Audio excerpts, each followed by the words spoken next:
अब पाकिस्तान वालों से देख लो, पाकिस्तान वालों की खुद की लुगाई नहीं सद रही, अब उनसे देश क्या खाक सदेगा।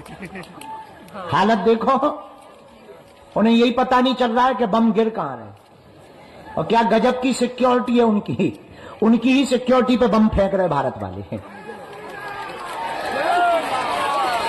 अभी लगभग दोनों तरफ से जवाबी कार्रवाई चल रही है। हमने तो कल उनके लिए हवन किया है, तुम लोग भी प्रार्थना करो भारत की आर्मी जवान सुरक्षित रहे, संरक्षित रहे।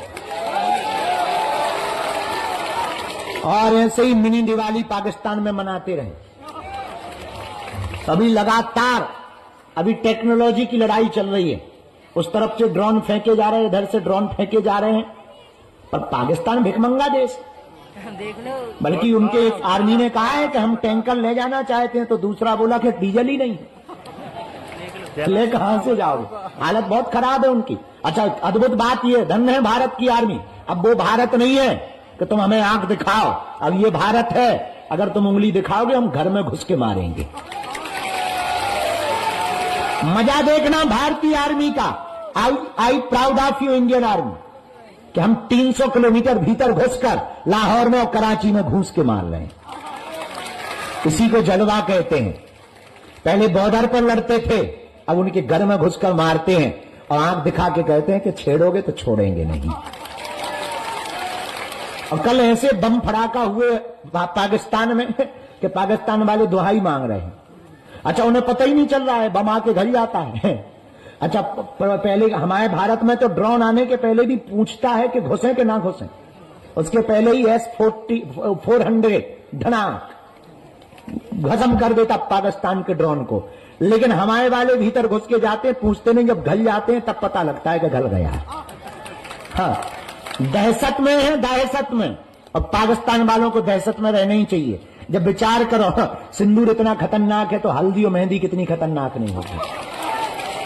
अच्छा, पाकिस्तान वालों को हम सूचना भी देना चाहते हैं कि बताओ, सिंदूर तो झांकी है, हल्दी मेहंदी बाकी है, अब बताओ हल्दी मेहंदी के बाद में फिर विदाई भी तो होती है। और जब पालकी पे दुल्हन बैठती है तो क्या हाल होता है, रो रो करके। तो अपनी तैयारी बहुत अच्छे तरीके से पाकिस्तान को रखना चाहिए। लेकिन हर भारतीय से प्रार्थना है, आप अभी से ही तैयारी करके रखें। अगर युद्ध छिड़ता है, हमने तो तैयारी कर ली है कि हम तो भारतीय आर्मी के साथ बगल में खड़े होने को तैयार हैं। पर अगर युद्ध छिड़े तो तुम अपने बच्चों को भी तैयार रखना, तुम्हारे बेटा को भी तैयार रखना। और विवाहित माताओं से प्रार्थना है, अपने पतियों को तैयार रखना। सरहद पर जाना पड़े देश को बचाने के लिए तो बिना रोके टोके अपने बच्चों को या अपने पति को सरहद पर भेज देना। और हां, हम कह देते हैं कि हम पहले नंबर पर जाएंगे, ये पहले लिखो। अगर जरूरत पड़ी भारतीय आर्मी को तो हम पहले नंबर पर जाएंगे। ये बात बोलनी भी नहीं चाहिए, हम फिर से बोलेंगे। अपने 100-100, 500 रुपया तैयार रखना, जरूरत पड़ने पर भारतीय आर्मी के खाते में डालेंगे। क्योंकि ये लड़ाई केवल सैनिकों की नहीं है, ये लड़ाई देश की है। ये लड़ाई 140 करोड़ भारतीयों की है। वर्तमान में क्या हिंदू, क्या मुसलमान, क्या सिख, क्या ईसाई, सब भारतीय आर्मी के साथ हैं और रहना ही चाहिए। हम तो इतना और करेंगे प्रार्थना भारत सरकार से, भारत की आर्मी से। एक मिसाल, उनके घर पे भी भारत में दाग दो जो गद्दार है, जो देश के गद्दार हैं, जिन्हें पाकिस्तान से प्यार है। कुछ लोग बहुत पहले एक नारा दिया था, किसी ने स्टेटमेंट दिया था न्यूज में कि हमें भारत में डर लगता है। उसके कह दे, चल आजा आप कराची पहुंच जा, लाहौर पहुंच जा, ठटरी के बड़े गेट खुले हुए हैं, नक्कटा मुंह सर चन। हाँ, तो हम लोग आज 9 तारीख है, कल साधना संपन्न हुई। कल हमने हवन में प्रार्थना की है कि भारत की आर्मी सुरक्षित रहे, भारत के जवान सुरक्षित रहे, भारतीय सेना को बल मिले। ये बढ़ता हुआ भारत है, ये सैन्य संपन्न भारत है, शस्त्र संपन्न भारत है, ये सभी संसाधनों से युक्त भारत है। ये वर्तमान का भारत है, ये 2025 का भारत है। ये बिगड़ा हुआ भारत नहीं, बना हुआ भारत है। ये डरा हुआ भारत नहीं, आंख दिखाने वालों के घर में घुसकर मारने वाला भारत है। और आतंकवाद और अलगाववाद के खिलाफ अगर कोई जंग जीत सकता है तो केवल भारत जीत सकता है। और यशस्वी माननीय प्रधानमंत्री जी दम लगा करके खुला छुट्टी दे रखे हैं कि बेटा कोई छेड़े है तो भारतीय आर्मी से कह दिया तुम छोड़ना मत। वो तो प्रधानमंत्री तो ऐसे ही होना चाहिए, ऐसे ही प्रधानमंत्री काम का है। अब बताओ, हर बार जो है हमले होते थे, हम लोग कड़ी निंदा करके पोस्ट डाल के कैंडल जला के सो जाते थे। अब बहुत बढ़िया है कि जिनने हमारी नींद खराब करी उनके शहरों की नींदें खराब हो गई हैं। पूरे देश की नींद खराब हो गई पाकिस्तान की। प्रधानमंत्री तो ऐसे ही होना चाहिए, दमदार। तो हमें तो बहुत मजा आया। I proud of you.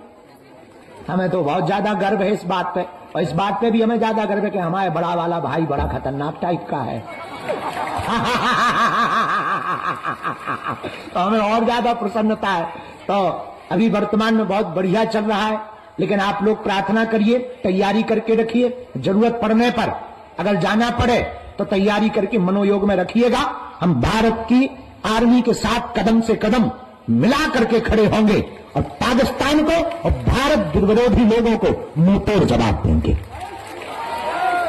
Bharat की सभी पार्टियों से हम प्रार्थना करेंगे, आपसी लड़ाई अपने आप में है, चाहे वो सपा हो, कांग्रेस हो, बसपा हो या अकाली दल हो, जनसत्ता हो, जो भी दल है, सब पार्टियों से प्रार्थना है। आपसी असहमति अपनी जगह है, पर देश के लिए हम एकजुटता दिखाते रहें, ताकि देश के दुश्मनों को ये लगे कि हम आपस में भले ही अलग हैं पर दुश्मनों के लिए एक हैं। बोलो सीताराम।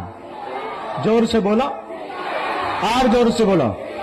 वंदे भारत माता की, भारत माता की, भारत माता की। हम लोग भी प्रार्थना करें, तैयारी करो। हम तो कहते हैं कि एक बार में ही इससे हिसाब किताब पूरा हो जाए। आओ, बार बार का झंझट खत्म हो। आओ, बोलो सीताराम।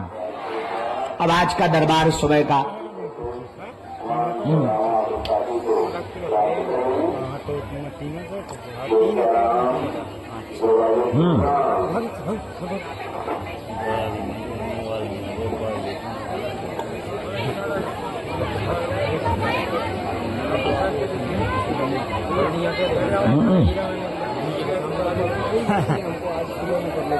अरे कहाँ पे?